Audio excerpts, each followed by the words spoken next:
Narcissism has always been the best possible explanation for what I've witnessed here. The criteria is obviously met. My parents complain about things that they've created for themselves. They could do something to change it, but time and time again they have proved to their children that they are not capable of looking inward at their own faults, only blaming others for their plight. I personally have received no correspondence from them at all, trying to apologize for bad behavior or even attempt a conversation in that manner. What my parents have decided to do is send a few things to my son trying to gain his confidence. Do they really think that he received these items? My recollection is that I threw most of it in the trash or gave it to him and said it was for me. It goes against my nature to be forced to do things like that. It shouldn't be this way. That was a few years ago and I haven't received anything since. My parents never do anything for too long. They get bored and move on. If they do not get any instant satisfaction, it is not worth their time. This is unfortunately a common human trait. If I really want something, I can't be stopped. So it provides a window into someone's psyche about what their intentions are. This must be how they want life to go, right? Then, when we want something, we pursue it. For example, when we were estranged from my mother, she wrote a letter to my son on his birthday and made it look like it was being written by someone crying or going through some kind of torture. Full of words that implied guilt to my son about how much he was loved. Messy with words, crooked, and running down the page, obviously intended to play on the emotions of a child. Does she realize that she was attempting to kill a 12-year-old? It's appalling and obscene, frankly. I feel people must think I'm stupid for them to try something that audacious on my own son. From my own parents, no less. I can't help but be offended in this case. At least that's what I ascertained from the situation and how I've been treated in the past. It's what I expect. I have little reason or evidence that I'll be treated with respect in this family. It's been disappointment after disappointment. Possibly some correspondence would help from my father, but he refuses to get involved. This reflects his commitment. Nothing of any substance from my mother as well, which reflects her commitment. They know where I've lived. They could have dropped something on my porch. Something that had depth, maturity, and clarity, or I would have ignored it. Something that showed commitment and the patience required to tackle an extensive problem. It was always my move to swallow my pride and apologize for things that I may not have done.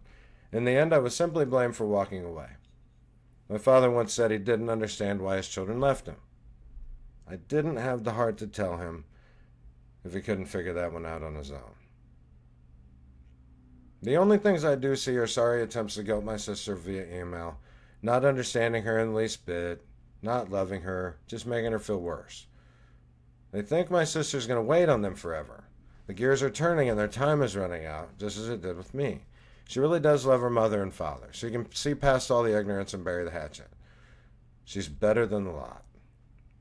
I'm just thankful I have not been making vain attempts to rekindle a relationship and have seen them go round and round with my sister with zero progress because they do not want to put in the effort.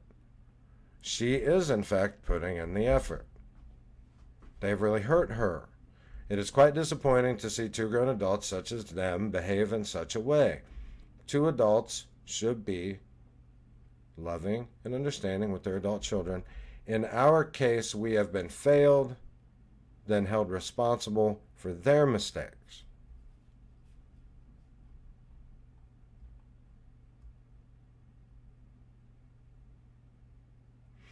Narcissism is the main topic, This is the main idea that it's always come back to. With these particular people, that's what it was. This group of paragraphs here embodies day-to-day life relationship with my parents. They cared about nothing but themselves. But then they expected one to be in a relationship with them anyway. And one of my worst pet peeves is have your cake and eat it too. My wife always argues with me about that, about how you say it. Have your cake and eat it too, or eat your cake and have it too, or something like that. But it goes with taking two cakes, for Christ's sakes, all right? Take one. They always blamed us. They always blamed other people. It was pretty obvious when you would talk to them. There was always somebody else. People have a tendency to do that. I have a tendency to do that. Not my fault, not my fault. But this, just over and over and over, is kind of my point. How long do you stay in a relationship with someone who treats you like that, where you have no reciprocation whatsoever? How long can one stay in that? I mentioned here that they're lucky with my sister. They act as if she's going to just be here forever. And this that I wrote was, geez, this passage is 8 years ago. And by now, my sister is 100% done. If that ship has sailed for my parents, they don't care. But that ship has absolutely sailed for them. She's done now. My sister's more done than I am with it. As far as looking inward, my parents have never been inward. They've never alluded to them being inward. I've had some deep conversations with my mother, but she's a deep person.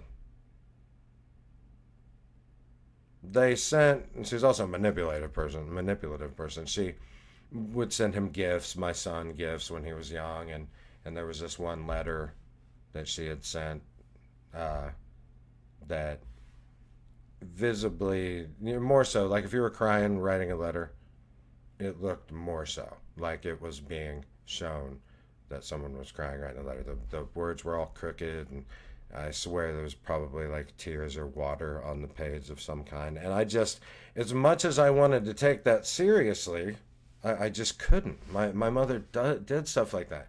It was always, oh my God, poor me, and oh, just woe is me, and just never any leeway for the other person. So what she had done was she'd realized that I wasn't going to deal with it anymore, and I wasn't hip to their manipulation, and she tried to move it in on my son. And I don't really understand how people can do that and think that somebody's not going to notice, but they do, in fact, do stuff like that. So what it turns out being is that, that thing that I didn't do as a parent or a grandparent. I didn't look at my guilt for raising my son, which we all have for the mistakes that we made, and try to fill it with my grandchildren. Because that ship has sailed. It's my son's turn to be a good or bad parent. I already had my chance, as my parents had their chance, and all these parents do. And if I'm 48 and my kid's grown, and I don't have to worry about it anymore. So some of you young 20-year-olds, even just anybody that has young kids and parents that are alive, let me know how you do for the most part. I'm sure there are people out there that have great parents that love their grandchildren and that know boundaries. But I have seen a whole lot of parents out there that don't have boundaries. They push. They got to see those grandkids. Why the obsession? Why do you have to see them so much? What's playing? You love them. That's what you say. And that's true. But there's other things at play. So, my mother tried her best to guilt my son. Did not work because, my son doesn't. I taught him not to let people manipulate him like that. And it just, my father stepped out, my mother did that. And it wasn't, both of them coming as a front, which me and my wife do. We walk up as a united front, and we present things. Now, it took a lot of time to get to that, and we've been married for 27 years. Now, my parents, at the point that I'm talking about, had been married for about 40. And they should have been able to have poignant conversations between the two of them that no one else was privy to that would really take care of problems. But what my parents did is wallowed in their self-pity and self-centered behavior. So if you do anything, don't do that. Pay attention to people, especially your children. Get caught up in your lives. Have your relationship. They're messy. But do not take that out on your children.